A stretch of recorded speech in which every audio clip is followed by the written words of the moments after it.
Pedro from A&P-Reacts. I'm here today with Niklas of the hottest band on the planet, Orbit Culture, to talk about the new EP, Shaman, out right now on Seek and Strike. How are you doing? I'm doing great, man. How are you? I'm doing good. How are you dealing with fame these days? I don't think I've seen so much of it. Of course, you read all the nice comments and stuff, and people seem to get into it these days. So, I can't complain at all. I live in North America, as you know. I'm in Canada, so I can turn on Sirius XM Liquid Metal without hearing Orbit Culture. I can't go on the internet without seeing Orbit Culture somewhere. You guys are definitely the hottest band on the planet. How does it feel? It's surreal, but at the same time, we hope this would happen someday. doesn't every band do that in some way? But no, we're just going with the flow here. So. Do you feel that, was there a specific point in time that you can look at and say, this is when things change for us?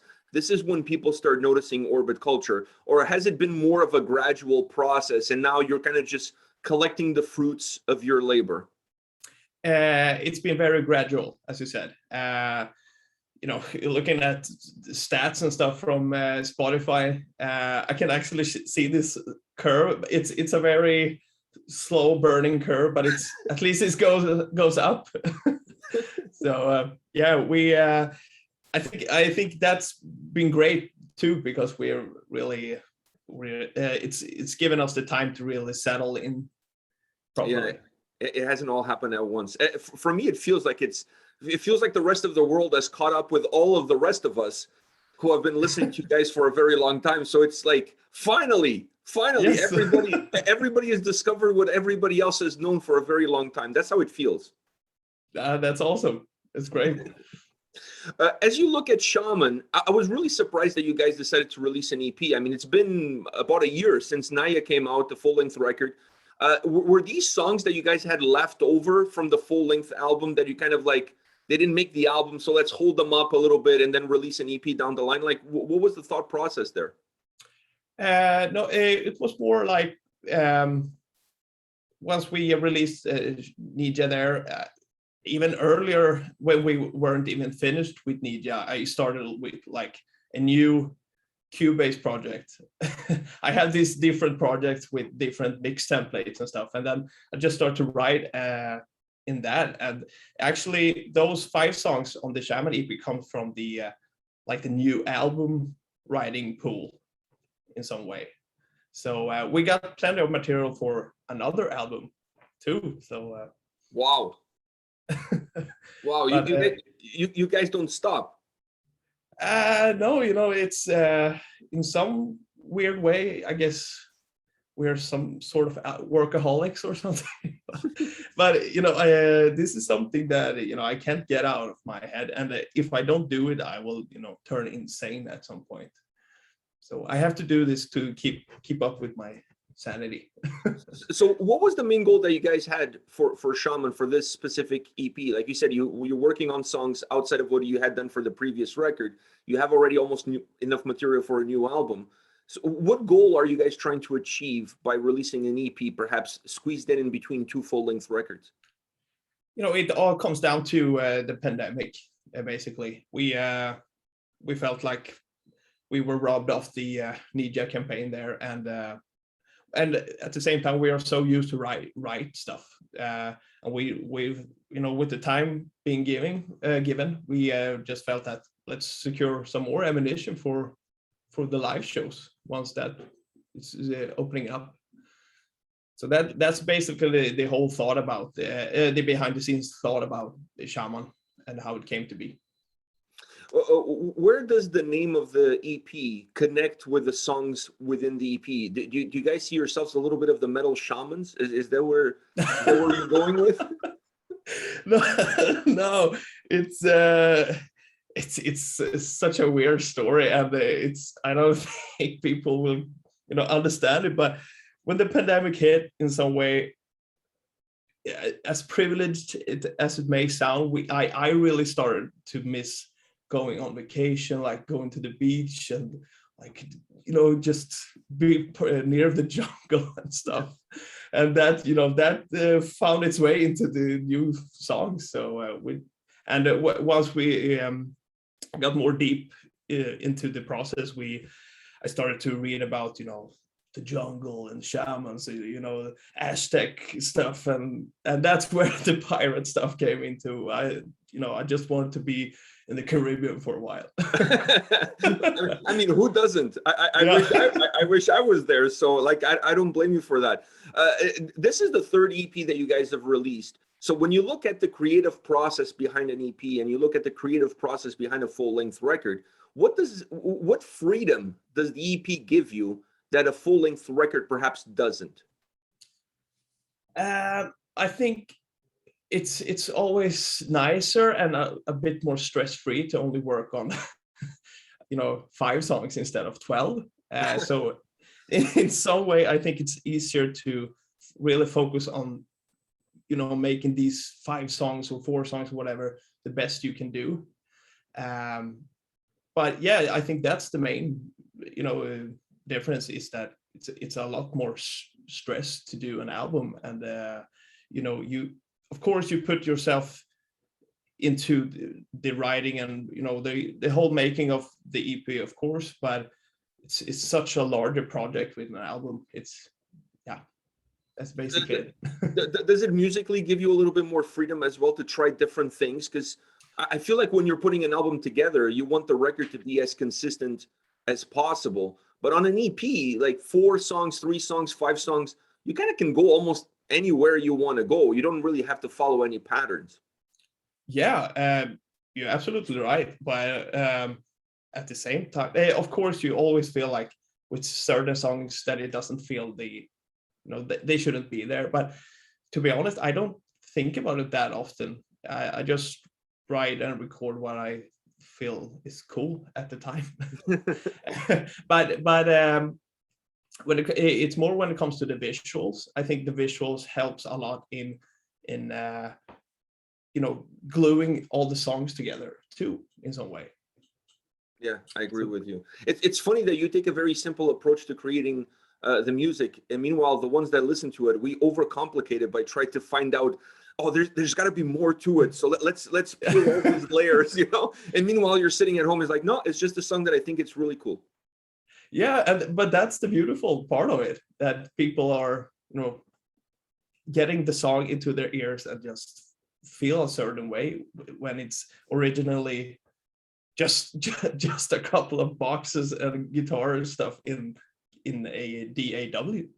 Yeah. Which is weird, but I don't want to, you know, destroy that whole. You don't want to destroy that aura. No. You want to keep that dream alive. Yeah. I've said this in a video, one of the recent videos that we check out from one of the singles from the EP, that you guys must have a time travel machine, because you're able to travel in time, see what's going to work, and then create songs that surpass the previous songs. I mean, that's the only explanation that I have for your gradual progress, as far as always keeping that bar moving higher and higher with every single track, with every single release. How do you guys manage that? Because there's got to be some expectations that fans put on you with almost every single song that you release. So how do you keep the DNA of the band intact, and at the same time you allow the band to have room for growth, so that you don't stay the same band across every single record? It's a tough question. But you know, I always do what I have always done, is that I listen to certain songs and records from other people, and I like just, you know, cut out small pieces of everything like that I like, and then try to mash it up together. And yeah, I think that's it, man. I of course there's always the pressure, you know, people expect to hear certain stuff from this band, but you know, as long as it's heavy and it's catchy, and you know, that part, you know, I write music, I think, for myself first, but yeah, I can't really answer it because I have no answer for it. I tried to, but sorry, man. When you're creating this music and you bring it to the rest of the guys, have they ever turned it down and say, dude, man, this one is absolute shit? They are very nice. Sometimes too, it's sometimes too nice. But when you show certain stuff for them, you can feel, in their body language or eye contact that, oh, that didn't work. But when you show the stuff that end up on the album or EP or anything, that they are like, yeah, that's fucking awesome. So it's more like that kind of communication when it comes to that stuff. I want to go through the songs on the EP one by one and kind of get a little bit of an inside look on these songs from your perspective. The EP starts off with Mast of the World. I love the church organ, piano, whatever you call it. I think it's like absolutely phenomenal on that track. The cellos, like that song is just like really big. It has almost a cinematic vibe to it. Was that the goal from the beginning? How did that song come to fruition in your mind? I think that was one of the first songs that were written for this EP, if I remember correctly. But to be honest, I tend to reach for the MIDI packs and sample libraries when I'm stuck at something. So when we come up there to the chorus, I think the intro verse and the pre-chorus, it was like, I think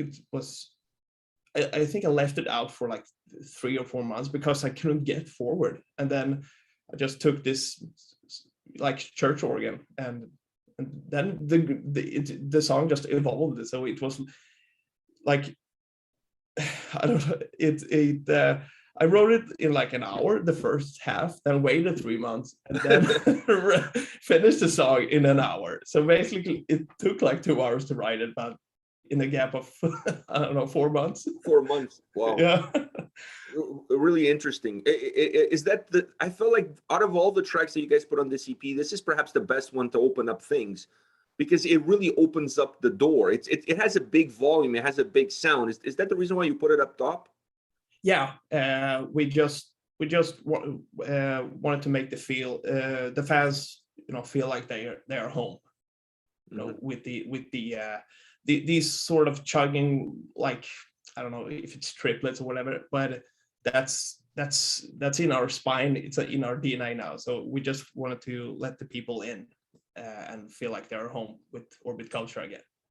And then the next song, Flight of the Fireflies, I felt it was a more direct song. Do you see it that way as well? It doesn't have as much around it as that opening track. Yeah, we just felt that's why we picked it as the first single. This was, I think, the one that's closest to Need in some way. Yep. When it comes to the structure and everything. So we've just felt that we need a song that's easy to pick up and have all the Orbit elements that we need. So I completely agree with you there.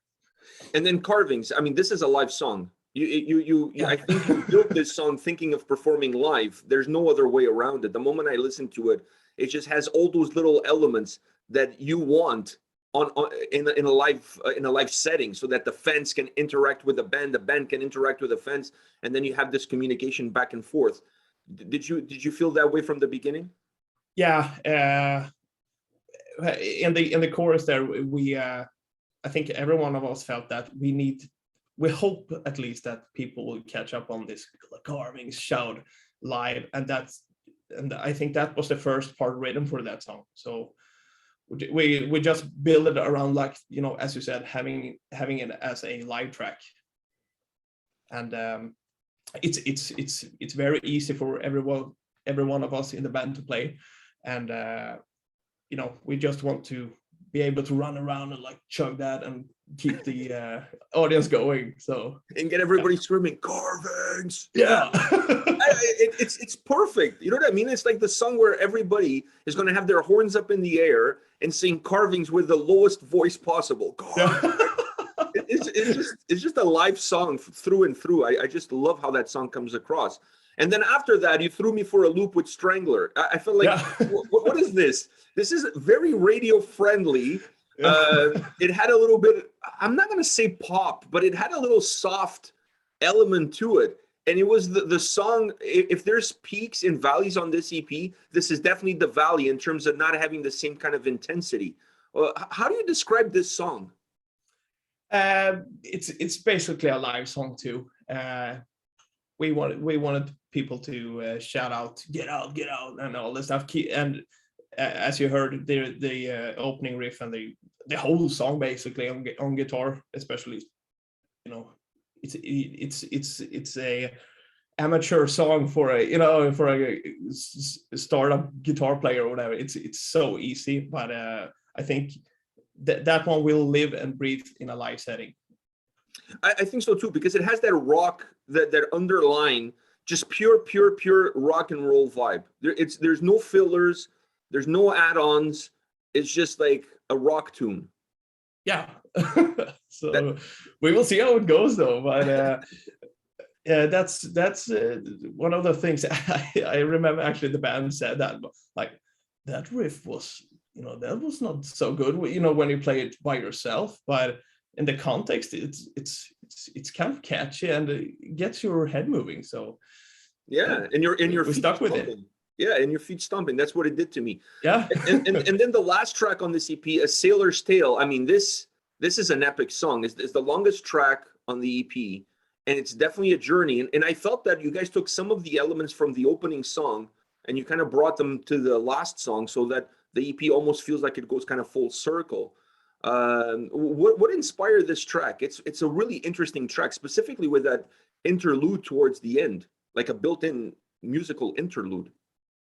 Yeah, this was one of those songs that I just continued to write on, forever and ever. I couldn't finish it. I think the original version of it was like, I think 9 minutes long or something. Wow. This song wouldn't fucking stop. So I had to cut it down. But this, we all felt in the band that this was a real wild card, because it's very different for us. But seeing the people reactions to it, it was either they're gonna love it or hate it. We took a risk there, but I think it was worth it. But as you said, it has all the elements from the whole EP smashed in together in one song, and I think it's very obvious now that we're huge fans of cinematic stuff too. So yeah, just put it all in there and let's see what happens. Are we going to see more of that for a future record, more of that cinematic vibe into the songs? Yeah, I think so. It's such a great tool for when you're stuck. When it takes you 4 months to write a 2 hour long song. Yeah. I can totally see that. Yeah. Outside of that track and taking you that long, and you having to chop this song down in order for it to be a little bit more manageable for you, are those two the most difficult tracks that you had to work on for this EP, or was that another song that created some challenges when it came time, not just to make it, but when it came time to record it? Yeah, those two songs took the longest, but it's funny enough, with Flight of the Fireflies there, I actually changed the chorus for that one like it was a week before I sent it off to Seek and Strike, because we when you write all the time, you tend to forget that you have already written stuff. So when we listened to it in the just before the deadline, we were like, this is the exact same chorus as Behold from Ninja. And we were like, fuck, what should we, and that just put us on such a weird situation. So I think I did like 4 different choruses for Flight of the Fireflies. So, and that, it was such a hard decision, but I think it came out pretty good in the end. No, I did. So and I'm glad that you guys caught that up in the last minute there. Yeah. But when you live in this bubble, just writing and recording stuff, you tend to forget what you've done before. Yeah, and that's what I was going to ask you. Do you bring other people into the bubble? Like when you're working on an EP like Shaman, do you bring the other guys in, or even people outside the band during the process, just to kind of get some feedback on where you are? Because sometimes I'm assuming it's hard for you to see the forest from the trees because you're so into it that everything starts to become just one big blur. Yeah, you're absolutely right. Especially when it comes to the mixing part, that's a whole different ballpark, because you get like audio blind. It's so weird. But of course, I show it to the guys all the time. And a close friend of mine who I trust very much, and also my girlfriend, because she's not into metal at all, but she has a very good ear for music. So I trust her with a lot of stuff too. So Orbit Culture is riding really on the ears of your girlfriend. Yeah. No, this is yeah. scary. I mean, I'm starting to get worried now.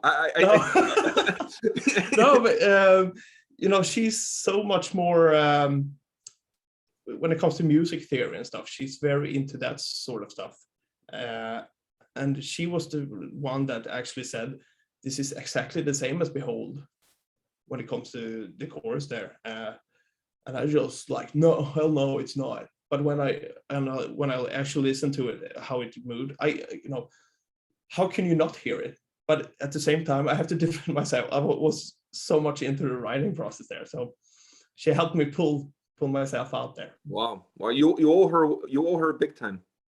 Yeah.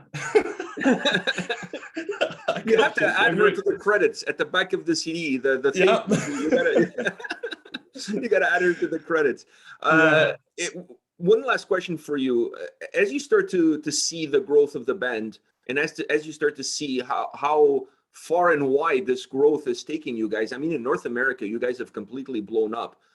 2 years ago, when we discovered the band, nobody was talking about Orbit Culture in North America. Now it's, like I said, it's impossible to turn on the radio without not listening to an Orbit Culture song. So as you look at your vision board and you have all the goals that you want for the band, and you've achieved so many so far, what is the next one for you? I think we had this discussion the last time we spoke. We have to go out and play. That's the main goal all the time. We have 8 years to make up for it. Since we haven't played so much. So we just need to go out there and really earn the spots. You can sit home and record like 1,000 songs, but you have to really go out and meet the people and play them. So that's our goal. And I think as far as the North American market, I think that would be an easier task now than perhaps 2 years ago. Yeah, I hope so. No, I know so. I know so. Hey, and if you have some time, whenever you're not busy, whenever you have some free time, think about what I said on that video, a Lamb of God cover. I think you guys would nail it. Yeah, but then I saw a Shadow of Intense Lamb of God cover for a month back then. I know. I think you guys could do better. I'm not sure, man. Ben, his vocals is like, that's one of the guys I look up to. And the guy is fucking younger than me. Oh, I don't know if you've seen them live, but I saw them live before the pandemic hit, and the dude looks like a high school kid. And then he goes on stage and he opens his mouth and you're like, what the fuck just happened here? It blows you away. The whole band is super tight live as well. That's one of the bands on my bucket list to see. Fucking crazy. Yeah, they put on a great show. I think pieces of the ceiling came off because people were crowd surfing so close to the ceiling. They were hanging onto the ceiling, and then pieces start to fall off at the venue. It was absolute mayhem. Absolute mayhem. That's crazy. So I miss live shows, man. Yeah, me too. Shit. I miss the beach as well and vacations. I'm with you, man. I'm on the same boat as you. We're on the same boat, sailing all the way to the Caribbean. That's great. And my wife is from the Caribbean, so definitely I think I need to go there at some point in time. Absolutely. Fuck yeah. Maybe we'll meet up there for some mojitos. Yeah, I'm totally for it. Well, Niklas, thank you very much for your time today, man. I really appreciate it. Once again, Orbit Culture, hottest band on the planet, as far as I'm concerned. You guys are killing it out there. Continue to do what you're doing, setting the bar always high with every single release. I have nothing but love for all of you guys. So thank you very much for taking the time. Thank you so much for having me, man. Take care. You know, it's a pleasure every time. Thank you. Take care.